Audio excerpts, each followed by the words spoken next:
Today on the Life and Mission podcast, you know you need to tell more stories to raise more funds. But where do you find the stories?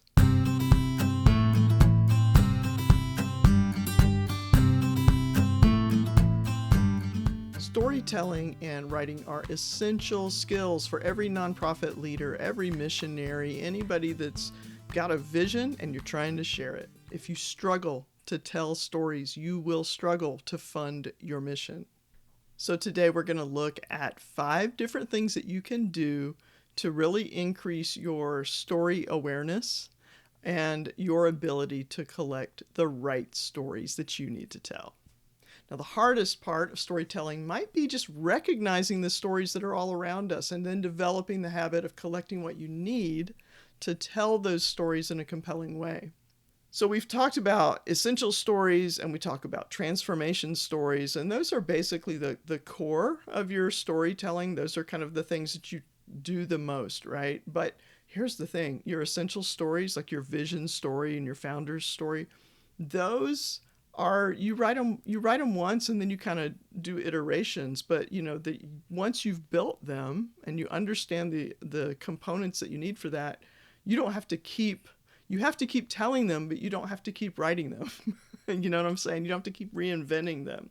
So there are stories that you can pull out over and over and over again, and you might be tired of telling them, but your people still need to hear them. Your donors don't remember every time they've heard that story. They might a little bit, but they're going to remember it more in terms of, I love when he tells that story. That it's familiar, and people like familiar things. So don't think you're boring people with it, unless you're telling boring stories. But that's another matter. So just understand that you have your essential stories. You will use your essential stories over and over and over again. But the storytelling that I'm talking about today, these are the stories that come to you on the field, that come to you in the work while you're doing the work that you do. And what I want us to do is to have our antennas up, so to speak, as we're looking for these stories. So this is how you do this. Number 1, you want to raise your story awareness level.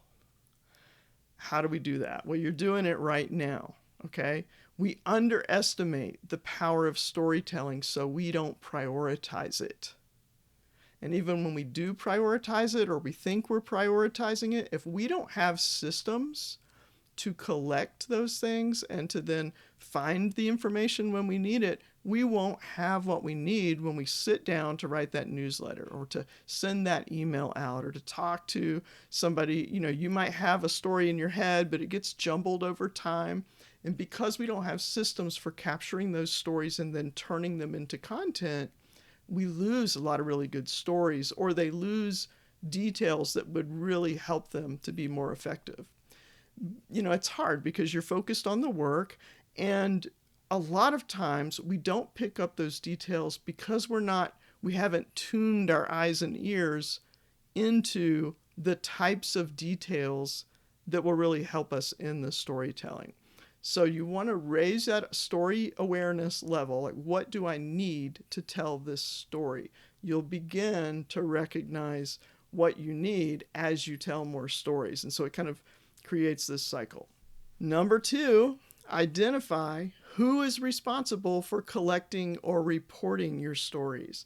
Now, this has to be somebody's responsibility, right? And it might be you. That's why you're listening to this podcast. But if it's not somebody's job, it won't get done. But hear me out. I'm not saying that you have to be the only person responsible for doing the work. This should not be a one-person job. You might want one person who is responsible to make sure it gets done, or to make sure that other people are doing it, right? To recruit people, deputize people, take what you're learning here and share it with your coworkers, with your staff, with your volunteers, and build things into your system. And we'll talk about that in a little bit. But someone has to be watching the process. Somebody needs to guide the people that are in a position to pick up those details. And basically prodding everybody to do what they can to feed you stories or story ideas that you might be able to follow up on later.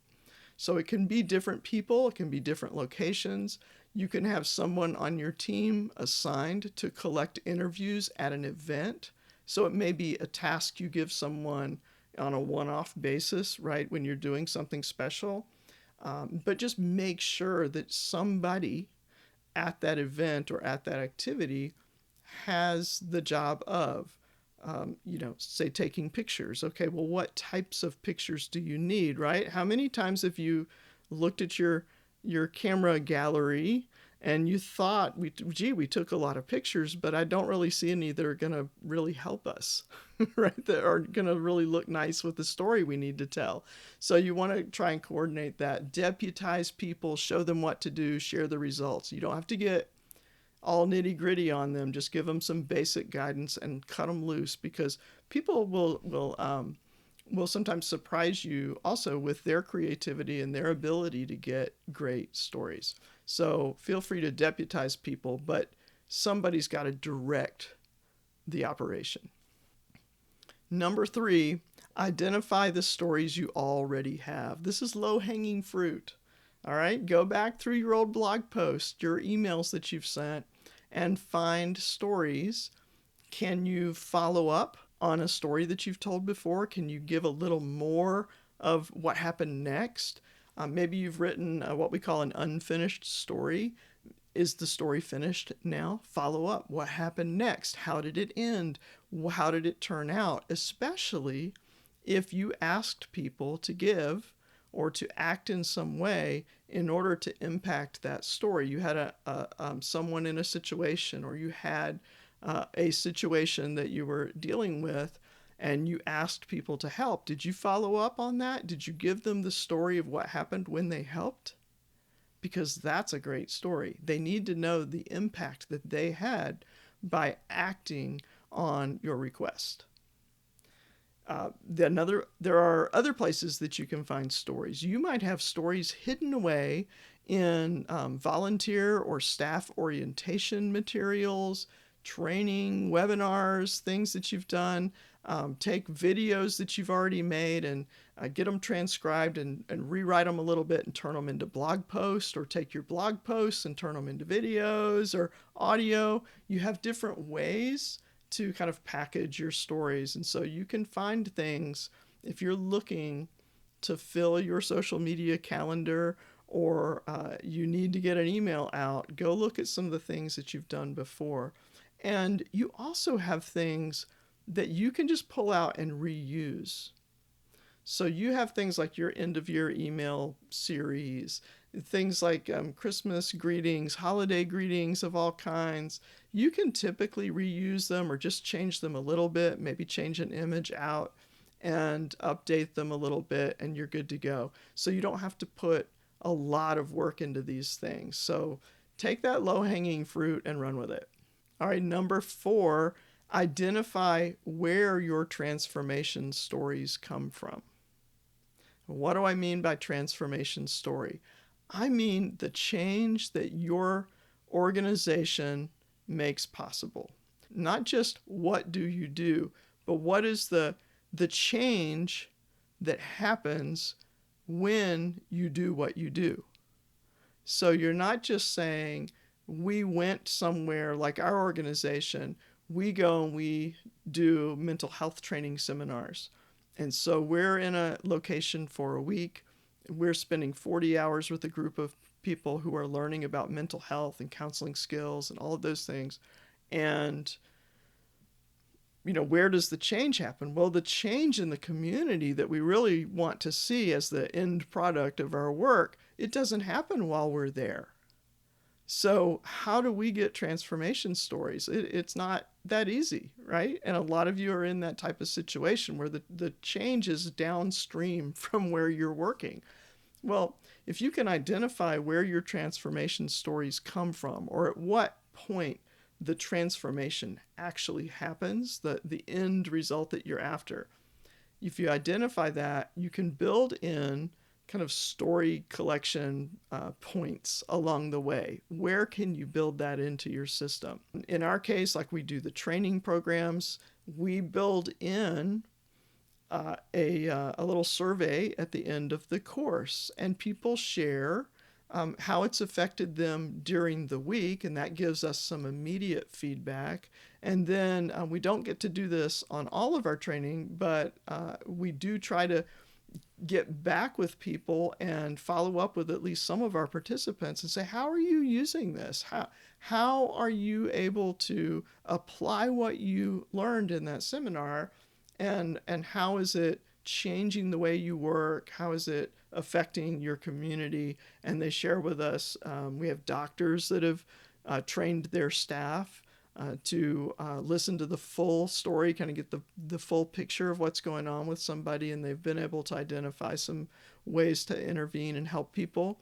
We have church leaders who have been able to say, you know what, this might not be a spiritual issue. This person might need to go to the clinic, and sure enough, they have typhoid, and that's why they were hallucinating and having some kind of strange behaviors, because their body was fighting this disease, and then they're able to get help for the person. And so you find stories like that with follow-ups. And so sometimes, that's an extra step, but sometimes you can build in those reporting features or maybe exit interviews or things like that into your process so that you can collect the stories that you need, and make sure you're getting permission always to share, and that people understand, of course, how you're going to use their stories, because we always want to respect people in that way. And everyone has the right to say, no, don't use my story, and we have to be okay with that.